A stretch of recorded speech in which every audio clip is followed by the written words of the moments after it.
So September 11th, 2021, 20 years since the attacks on the World Trade Center. I remember watching the news that morning as I was getting ready for work as the second plane hit the tower. Um, and I had an uncle that is in the Department of Defense, worked at the Pentagon at the time. And so there was family concerns. But the thing that stood out to me the most happened about 2 years later. I met a man um, who was in the World Trade Center. He was actually there in '93 during the truck bombing. He had walked all the way down the stairs during that one. And in um, 2001, he was in the second tower.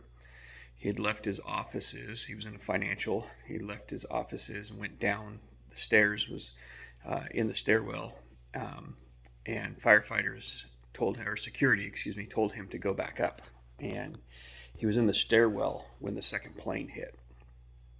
And the couple of things that stood out to me was that he said as he was going down the stairs and they were running down the stairs to get out of the buildings, the piles of women's high heel shoes in the corners. They couldn't run down the stairs, so they would flip them off, and someone started it in the corner, and other women would see it, and they would kick their shoes off so they could get down. And then he remembers coming out of the building and the police saying, "Don't look up, don't look up, don't look up." But he would hear, and he would look up and he would see people that had jumped out, and he would hear on the ground. Um, he said he wandered through the city. He was covered in ash after the buildings fell. He wandered through the city and everything was closed, but that he found a Ryder U-Haul truck, something like that, a big truck, and he rented it. It was the last thing they had available, and he got in it, and he came to California and hadn't been in a building over 2 stories since the last time I talked to him. And he noticed somewhere on the drive that his leg was cut open really badly. Um, and that's an enduring memory I have of 9/11. My kids were young.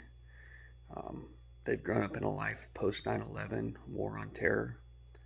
Um, and I wonder how many people jumped out of that building, had to make the decision to burn to death, to choke to death from smoke, or to jump out. I say, "God, save me. Oh my God, save me. If you're real, save me." And they cried out, and in his mercy, maybe he saved them.